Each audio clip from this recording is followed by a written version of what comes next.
শ্রীলঙ্কা বস্তি এলাকায় বাইক দুর্ঘটনায় নিহত 4 বছরের এক শিশুর মর্মান্তিক মৃত্যু হয়েছে। বুধবার শোকাহত পরিবারকে সমবেদনা জ্ঞাপন করলেন বিজেপি রাজ্যসভা সাংসদ রাজীব ভট্টাচার্য। পরিবারকে আর্থিকভাবে সাহায্যের প্রতিশ্রুতি দিয়েছেন তিনি। রাজীব ভট্টাচার্যকে দেখে শিশুর মা বাবা কান্নায় ভেঙে পড়েন। তাদের মুখ থেকে যেন কথা বের হচ্ছে না।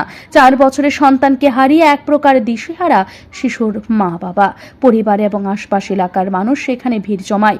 শোকাহত শিশুর মা বাবার কান্নায় উপস্থিত অন্যরাও নিজেদের চোখে জল ধরে রাখতে পারলেন না।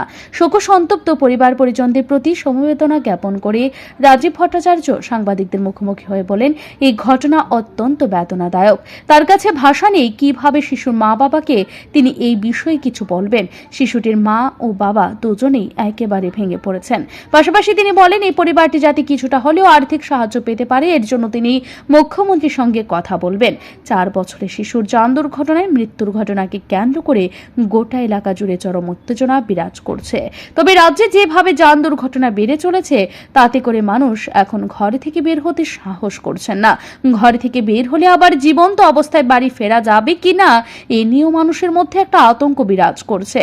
যান দুর্ঘটনায় লাগাম টানতে এক প্রকার ব্যর্থ হয়েছে ট্রাফিক পুলিশ। বেলাগাম যান দুর্ঘটনার জন্য মানুষ ট্রাফিক পুলিশকেই দায়ী করছেন। গত পরশুদিন একটা ঘটনা ঘটে।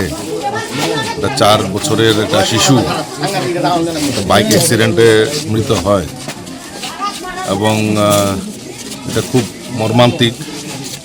এবং এই ঘটনার পরপর আমাদের স্থানীয় মানুষ সবাই মর্মাহত হয়েছেন, মন ভেঙে গেছে এবং গতকালকে তার অন্ত্যেষ্টিক্রিয়া সম্পন্ন হয়েছে। আমরা খোঁজখবর নেওয়ার জন্য আমিও এখানে উপস্থিত হয়েছি।